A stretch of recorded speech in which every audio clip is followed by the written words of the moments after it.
Nicky Noodle.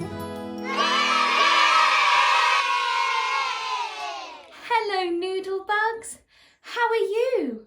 Today we are going to be reading What's a Penguin to Think When He Wakes Up Pink by Lynn Rickards and illustrated by Margaret Chamberlain. One sunny morning, Patrick woke up to find he had turned bright pink. His beak was pink, his flippers were pink, he was pink from head to toe. "This is terrible," cried Patrick. "What will all my friends say? Whoever heard of a pink penguin?" "Don't worry, dear," soothed his mother. "Dr. Black will soon sort you out." Dr. Black was puzzled. She looked in her big medical book. "A very cold penguin can turn blue," she said. "If you're feeling queasy, you can go a bit green. But pink is very unusual." Dr. Black closed her big book. "Perhaps you'll get used to being pink," she said to Patrick. "But I'm a boy," he shouted, "and boys can't be pink." When they got home, Patrick's dad opened another big book. It was called Birds of the World. "Look," he said to Patrick, "flamingos are pink, just like you." Patrick looked. He saw hundreds of beautiful birds. "Some of them boys?" asked Patrick as he gazed at the picture. "At least half of them," laughed his dad. "You see, boys can be pink." Patrick got teased at school for being pink. "Don't worry, they'll get used to it soon enough," said his mum. Patrick wasn't so sure. He didn't like being different from everyone else. One Saturday morning, Patrick pulled out his rucksack and he put in his pyjamas and his favourite soft toy. "I don't fit in here anymore," he told his mum and dad. "I'm going to Africa to see those flamingos." Patrick went to the water's edge. Africa was a long way north, but he was a strong swimmer. He swam for 7 days and 7 nights. When the water began to feel warm, he knew he was nearly there. On the 8th day, Patrick arrived on a wide bay. On the shore, he saw hundreds of flamingos, just like in the picture. He waddled up to them and held out a pink flipper. "How do you do?" he said politely. The flamingos looked down on him curiously.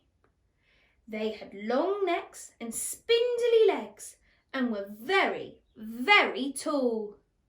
"Will you join us for lunch?" one of them said. "Oh, yes, thank you," he said.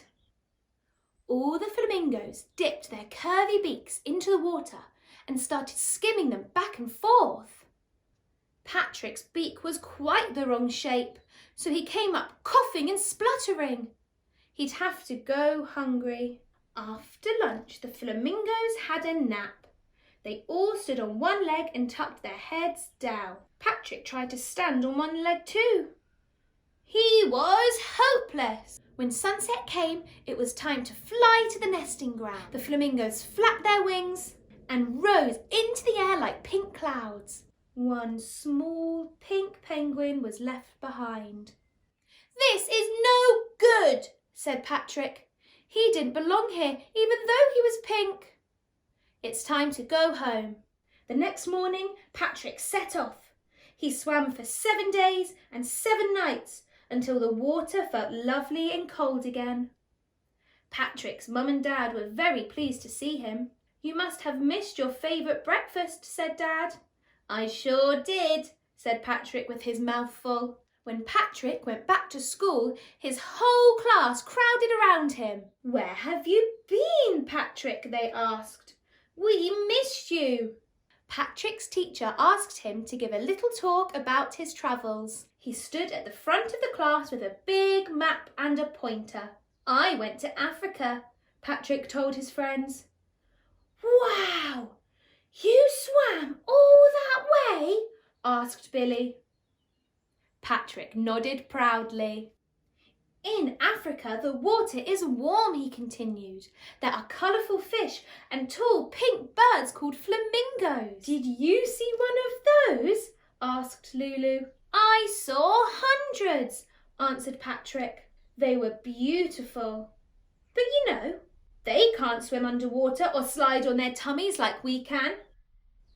Really? Said his classmates. What a shame! After school, Patrick waddled home with his best friend Arthur. You know, Arthur, said Patrick, I'm glad I went to Africa. I'm glad you came home, said Arthur. Me too, laughed Patrick. Penguins belong at the South Pole, even pink penguins. Especially pink penguins, said Arthur happily. That night at bedtime, Patrick said, You were right, Mum. Nobody teases me anymore. He snuggled down and smiled. Being different wasn't so bad after all. The end. Bye-bye.